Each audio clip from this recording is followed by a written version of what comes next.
Well, I thought you guys might be interested in how my grandpa started cooking, so here you go. Okay, it all started about 50 years ago. I decided I'd go ahead and drive my car to Miami, Florida.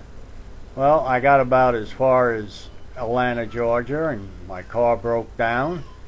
And I had a couple of bucks in my pocket. Here I was, 20 years old, 21 years old. My car was no longer running, so I decided I'd leave the piece of junk on the side of the road and hitch to Miami, Florida. After about an hour and a half, a gentleman come along, had a long Cadillac, a black gentleman, asked me where I was going. I told him I'm going to go to Miami and look for a job. And he told me, well, I'm going to go as far as St. Augustine, Florida. I'd be very happy to take you if you want. I said, well, great, yeah, let's go that far. And we got to talking along the way and found out his name was Cadillac. Now, that's not his real name, I'm sure, but everybody calls him Cadillac. I've never called him anything but Cadillac. He asked me, would I be interested in working in his kitchen. He was a head cook for a restaurant at the Holiday Inn. So I said, yeah, sure, but I don't know how to cook. I said, I can do a little bit, but I'm by no means a cook. He said, don't worry about that. I'm going to teach you. I'll teach you everything you want to know. I said, okay, that sounds good. I said, but I've only got the clothes on my back and a couple extra pieces. I have no roof, no car, no place to sleep.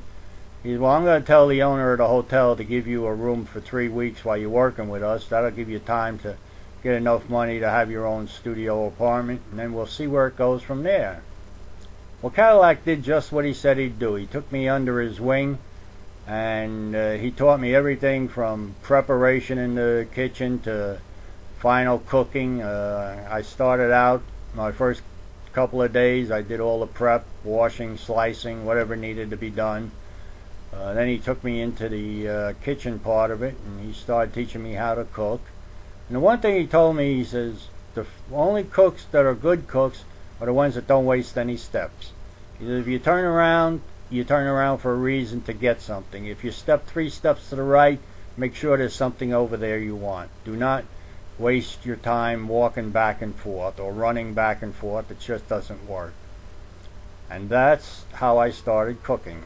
He taught me everything I know. I stayed with him for 9 months. I can't tell you to this day why I left him. I really don't know. But I did find out one thing from him. I found out that a good cook, a good chef, is absolutely God in a kitchen, especially in a commercial kitchen. Makes no difference who owns the kitchen. Makes no difference how big the restaurant is. The chef is God, and you don't want to mess with the chef if you want to stay in business. And here I am 50 years later, still cooking.